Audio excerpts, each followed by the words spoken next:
I distant hike when I can.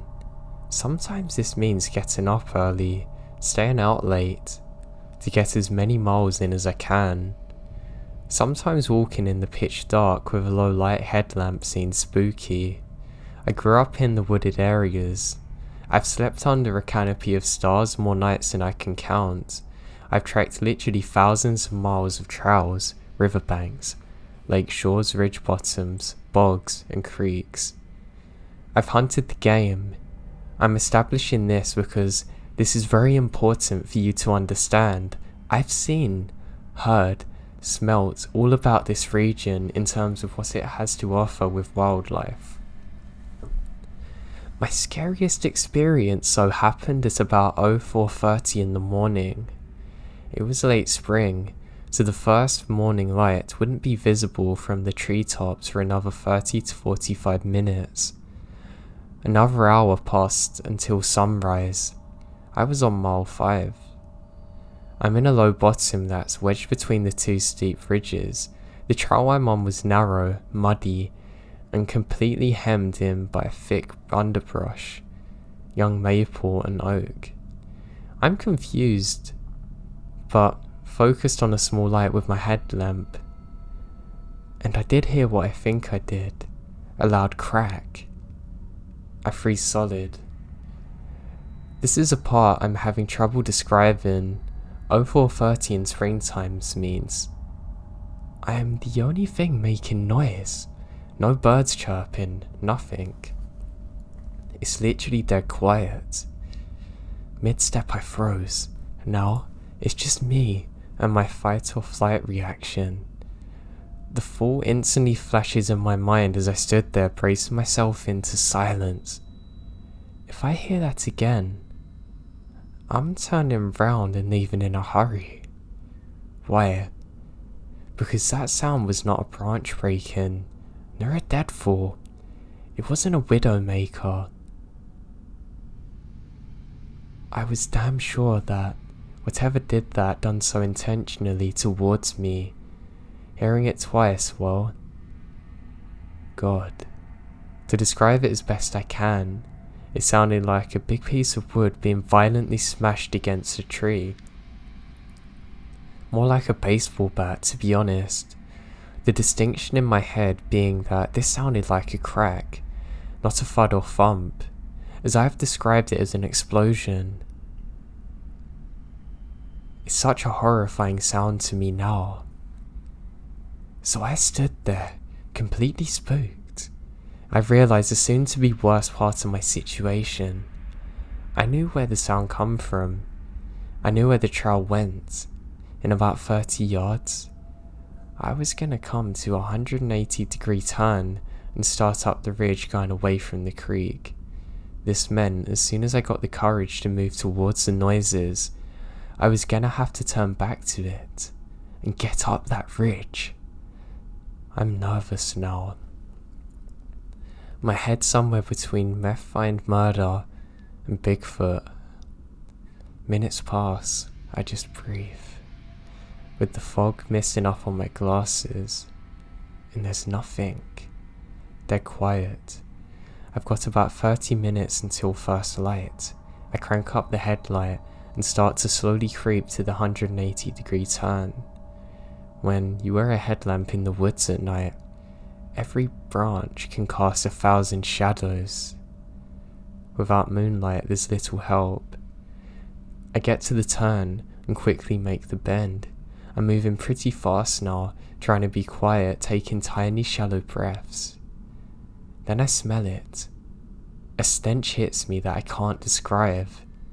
Imagine being dead, rotten and cold and wet. I've actually worked scenes with humans who have expired in the past, and this was worse or similar. I kept walking fast. By the time I made it to the top of the ridge, I'm huffing. The first light's here. I didn't stop moving until the full light was out. I've never heard it again in the woods since then, and I've never had a smell like that before. I honestly have no idea what the hell that sound was, or what could have been strong enough to make it.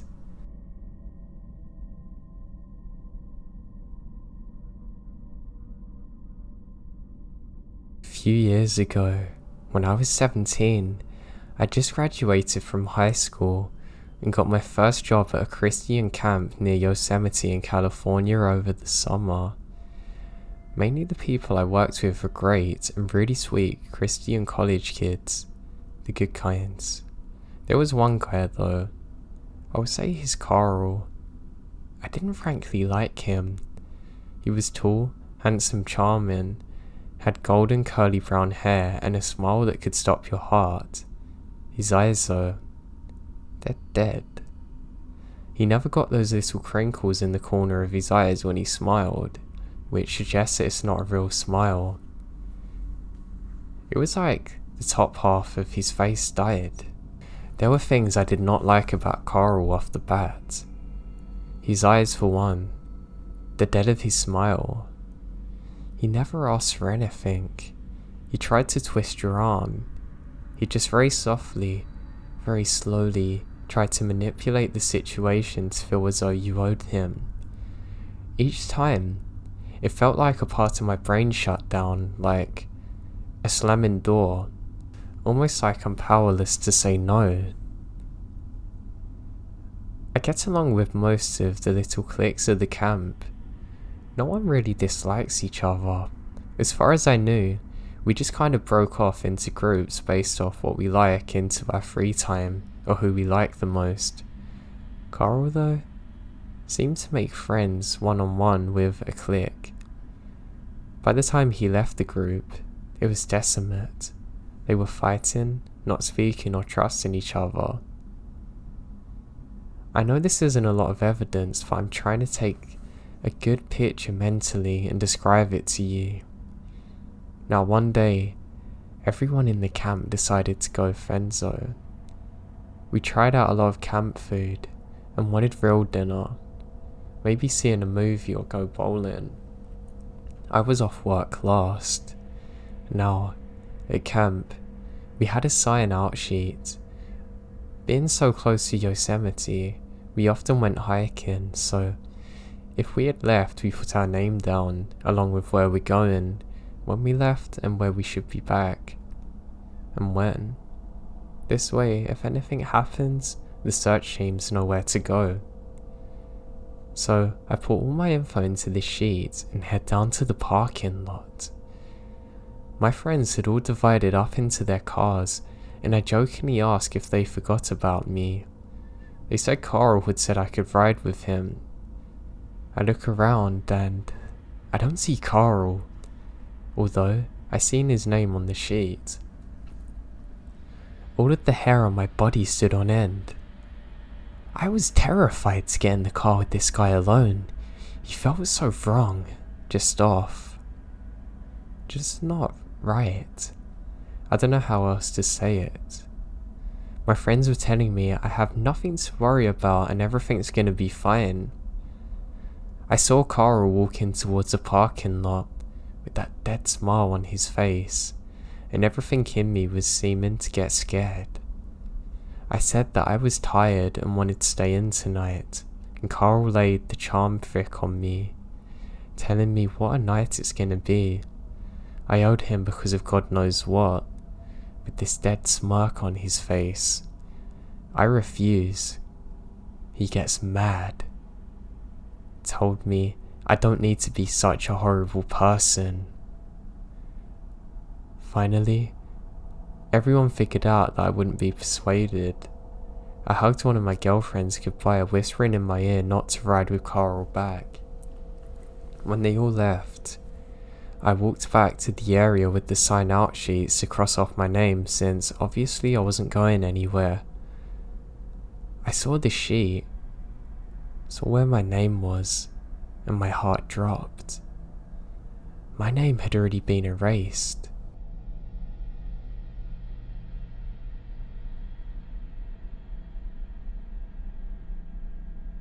Where I live in college, I have to come back a long way to get to home. It's literally states away, so I'm used to driving for hours on my own.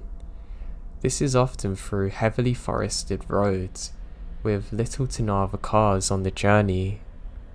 Now I don't mind, I just play some podcasts and really enjoy my time normally.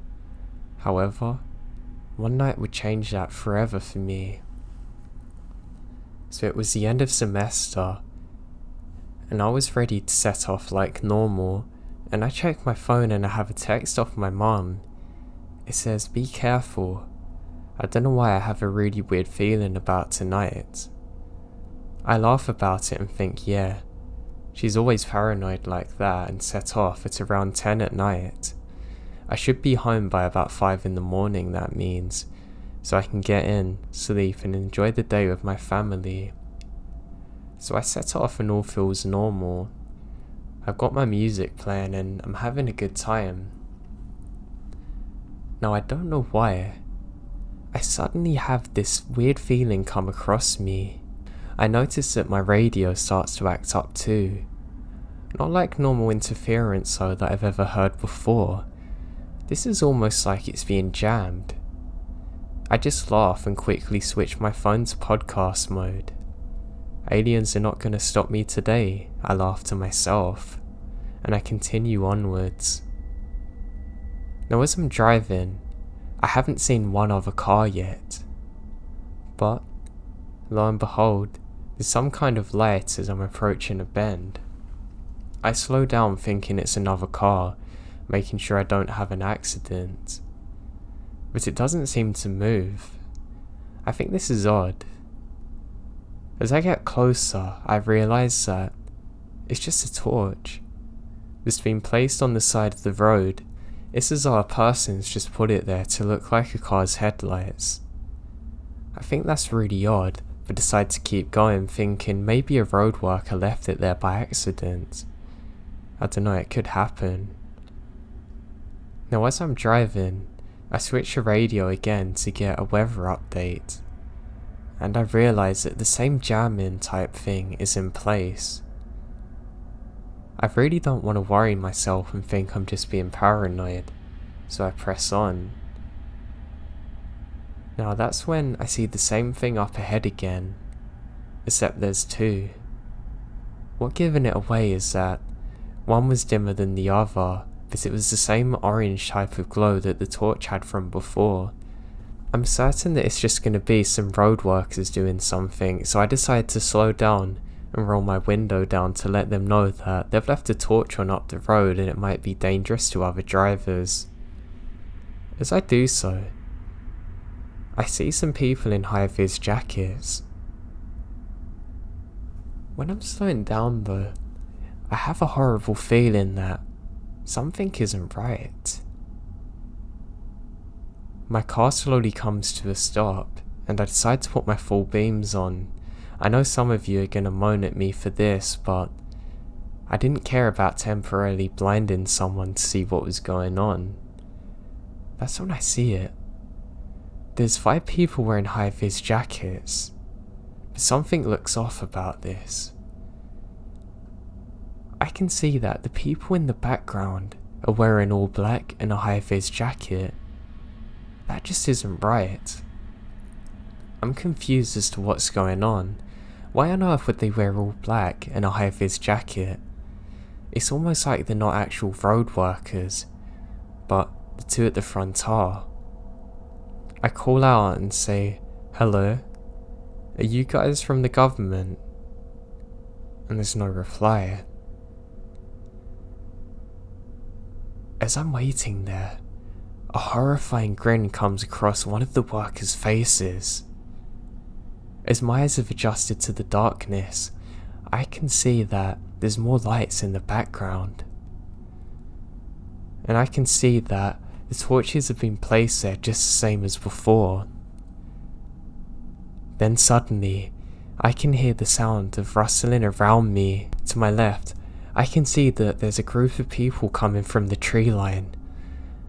And, almost on cue, my headlights go back to normal mode automatically and I can't see the guys in front of me. Just as it goes off though, it gives one flash of light and I can see that the people in the trees are carrying a lead pipe and other objects. This is the most scared that I've ever been in my life, and my fight or flight kicks in. I desperately jam my car into reverse and floor it, panicking, not knowing what to do. As I do so, it illuminates the silhouettes of at least 8 other people on the left side of me, waiting, coming to the tree line. As I'm reversing out of there, to my horror, they all come into the road and just stop, staring at me, all dressed in black. What's worse is that as I'm screaming, the light suddenly goes off from the torches and I can't see them any longer. I immediately do the quickest U-turn of my life and start heading in the opposite direction. I'm trying to get through to the police, but I've got no signal. I speed the rest of the way home. In a terrified state, I'm crying to my mum. I don't know if they'd followed me or what. I made damn sure to get out of there as quick as I possibly could. I then file a police report. The worst thing? My mum doesn't believe me about any of this. She thinks it was just sleep-induced hallucinations, and that I was so tired I imagined all of it.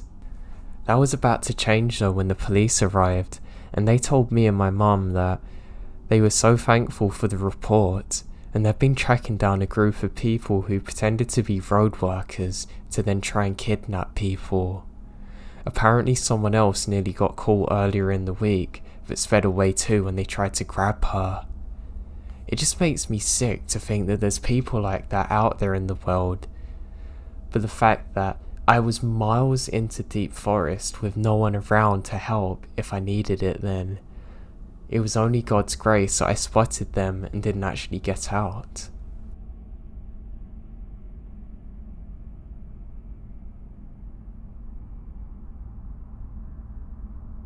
About a month ago, I moved into a house near the Blue Ridge Mountains of Virginia. It's very secluded. Everything was great up until about a week ago, when this strange thing started happening. Not like paranormal, just strange. So I knew moving in, I'm gonna have about an acre to myself, which is nice. The acre itself is just about all thick, dense woods. Towards the back, you can't even go any deeper because the land is too rigid and the trees block a clear path into anything. Now I live alone in this tiny home. My brother and his dog are moving in a couple of weeks. The house is pretty small. It also has a basement with a sliding door to the backyard, which has a tiny little fence that can be knocked down completely if someone's trying to get over it. I decided that I was going to start fixing it up until my brother's dog becomes well trained. Now this is when the first creepy thing happened. I left to go to Lowe's just to buy one classic lump of wood for a fence, just enough to make sure a dog can't get his head over it or leap past it. Now as I was coming back home, I noticed a man on my doorstep. Looking inside through my window, even though any person could have heard me pulling into the driveway, he doesn't flinch at all, even when I slam the door shut. Eventually at this point, I kind of uneasily said, can I help you? To which he replied, I'm just your neighbour and saying hello. I went out of my way to put the wood I was carrying in my hand down on the ground and went to shake his hand, and he didn't move again. He just stared at me. After this weird encounter, I was more just done with him, so I said that I'm very busy and I'm fixing my fence and it's nice to meet him. He stayed at the front of my house though for about another 2 minutes, watching me put all my wood inside the living room, looking into and around my house in the process. I'm thoroughly creeped out now. I just closed the door in his face and went about my business. About 2 days later, into fixing my fence, another woman, this one looking nicer and having put a little appearance into her look, greeted me kindly, telling me about herself. I'll call her Miss H. Now she started to talk to me, explaining how people don't normally move around here, and I was the first in about 11 years. She went on to explain the rest of my neighbourhood, whom I knew are around the same age as her, like to stay to themselves. After a pleasant talk with Miss H, I asked her, what's up with the guy that I saw earlier? She said that, well, he's about 6 foot, which you probably know. Old, but not too old. Probably mid-50s and brown eyes, decent shape and grey hair. Miss H went on to explain that the person who lived here before me was a widow, and her teenage daughter, who was homeschooled, had left because this perv started to stalk her. She got on to say other things about this weird man, and eventually left it at that. Now last night, I thought I heard a tapping on my window at exactly 2:37 AM. I knew this because I looked at my clock. Now my window is a good 4 feet above the actual ground, and below it, I think it's just a figure of a bird or something, and maybe it's casted its shadow trying to get in. But no less than 2 minutes after silence, the tapping become 3 loud bangs. I immediately ran to the closet, grabbed my hunting .22 and hid under my bed. Peeking over, I see a figure looking in. After being scared for my life, I hear the familiar voice of the perv shouting, "I need your help." Not knowing what to do with myself, I threw my curtain open, and the only thing between his forehead and my .22 was a ½ inch of my glass. He didn't say a word. Not "don't shoot me," not "I need help," not "oh hey." He then pointed behind him to the fence. I then ran outside to see what he wanted. I still have the gun on me. I said, "What's wrong?" He said nothing, pointing to my fence. I look over, and this time I saw the fence had seemed to have been run over by a car, with mud tracks everywhere. How on earth had I not heard this? I look at the 50-something-year-old cars, of whom were dirty tire tracks that could have left this. I'm annoyed at what I saw and yell, "What the hell?"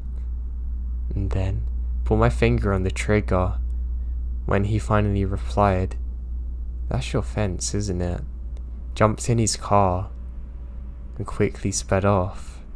It's currently 3 PM on March 2nd, and I've scraped the entire fence idea out of sheer exhaustion and fear. This is really happening right now, and I'm really not sure what to do.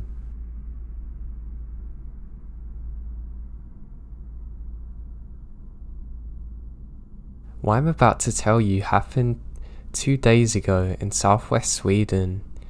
It was around 5 PM in the afternoon, and I decided to meet up with one of my friends.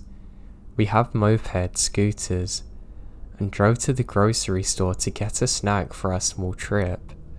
After that, we head towards a beautiful sheep pasture that I had been to once and wanted to go to again.